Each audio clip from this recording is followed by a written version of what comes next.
30-35 سال سے یا 40 سال سے یہ عاجز ایک بات لاکھوں بار کہہ چکا ہے کہ یہ عام زمانہ نہیں ہے دوستو، یہ بالکل عام زمانہ نہیں ہے۔ ظلم سے پوری زمین بھرتی چلی جا رہی ہے اور ابھی اور بھرے گی۔ یہ وہ زمانہ ہے، سوچ سمجھ کر جینے کا زمانہ ہے، سیکھ کر جینے کا زمانہ ہے، پوچھ کر جینے کا زمانہ ہے، چمٹ کر جینے کا زمانہ ہے، کسی اچھے رہبر کی رہبری میں جینے کا زمانہ ہے۔ یہ اکیلے اکیلے بے خبری کے ساتھ جینے کا زمانہ نہیں ہے۔ یقین نہیں آئے گا تو آپ پچھتاؤ گے۔ قسم کھا کے کہہ رہا ہوں کہ یہ اس طرح کا زمانہ نہیں ہے جیسا عام زمانے ہوتے ہیں۔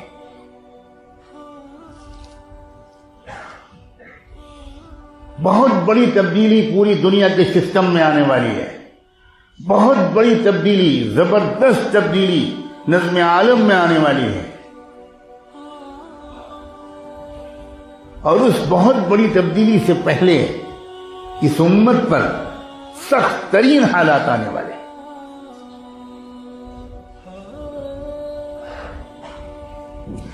کوئی تدبیر ان سخت حالات سے بچانے والی نہیں ہے، بالکل نہیں ہے، اس لیے کہ وہ تو طے اللہ کے ہاں سے سب بیان کر چکے اللہ کے رسول۔ جن ملکوں کے میں نے نام لیے ہیں ان ملکوں کے نام احادیث میں موجود ہیں، اس ملک میں یہ ہوگا، اس ملک میں یہ ہوگا، اس ملک میں یہ ہوگا۔ ملک تو ملک، علماء سے پوچھئے کہ صحیح بخاری اور صحیح مسلم کی روایت ہے کہ رحمت دو عالم صلی اللہ علیہ وآلہ وسلم حضرت حذیفہ رضی اللہ عنہ روایت کرتے ہیں کہ فجر کی نماز پڑھائی آپ نے، اور اس کے بعد آپ ممبر پر بیٹھ گئے اور آپ نے بیان فرمانا شروع کیا، اور اس بیان کا صرف ایک موضوع تھا، قیامت تک کیسے کیسے حالات آئیں گے، کیا کیا فتنے ابھریں گے۔ آپ نے ان کا بیان کیا، فجر بعد سے لے کر ظہر تک نان اسٹاپ اللہ کے رسول کا بیان جاری رہا، اور ایک ہی موضوع تھا اس میں، یہاں تک کہ حضرت حذیفہ کہتے ہیں کہ اس میں آپ نے تو نام گنا دیے کہ فلاں فتنے کا لیڈر فلاں ہوگا، فلاں فتنے کا لیڈر کا نام یہ ہوگا، فلاں فتنے کے لیڈر کا نام یہ ہوگا۔ پھر ظہر کی نماز پڑھائی آپ نے، ظہر کی نماز پڑھانے کے بعد پھر آپ ممبر پر بیٹھ گئے اور پھر آپ نے بیان شروع فرمایا، پھر عصر تک بیان کیا، پھر قیامت تک آنے والے فتنوں کا بیان فرمایا، پھر عصر کی نماز پڑھائی آپ نے، پھر نماز پڑھا کر پھر آپ ممبر پر بیٹھ گئے اور پھر آپ نے قیامت تک آنے والے اگلے فتنوں کا بیان فرمایا، پھر مغرب کی نماز کے بعد پھر بیٹھ گئے اور پھر آپ نے بیان جاری فرمایا۔ پوری زندگی کا سب سے طویل بیان قیامت تک آنے والے حالات کے بارے میں رحمت دو عالم بیان کر کے گئے۔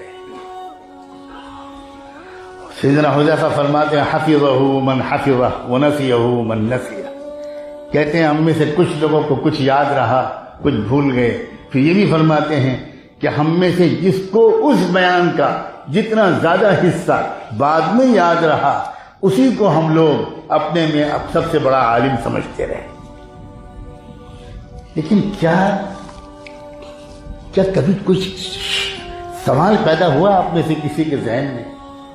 کسی عالم کے پاس آپ اس لیے گئے کہ ہم نے سنا ہے کہ اللہ کے رسول نے تو آنے والے زمانوں کے بارے میں بہت سی باتیں بتائی، تو بتائیے ہمارے اس زمانے کے بارے میں آپ نے کیا بتایا، تاکہ ہم بھی ذرا سیکھ کر جئیں، ہم بھی اللہ کے رسول کے ارشادات کی روشنی میں جئیں۔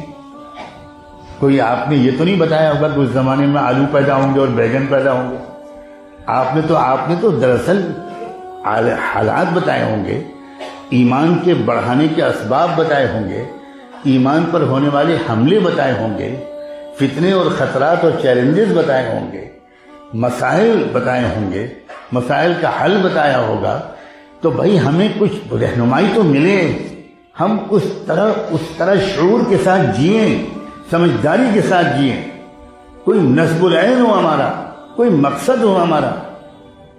سب الگ الگ زندگی گزار رہے ہیں، ہر ایک کا اپنا صرف اپنا فیملی کا مسئلہ، بزنس کا مسئلہ، پھر ہم امت کیسے ہیں؟ ہم امت تو بالکل نہیں۔ بھیڑ کا نام امت نہیں ہوتا، 10 کروڑ انسانوں کی بھیڑ ہو اس کو امت نہیں کہیں گے، امت اسے کہیں گے کہ وہ چاہے 200 لوگ اور 300 لوگ، مگر ایک مقصد کے لیے کام کر رہے ہیں، ان کا ایک مشن ہے۔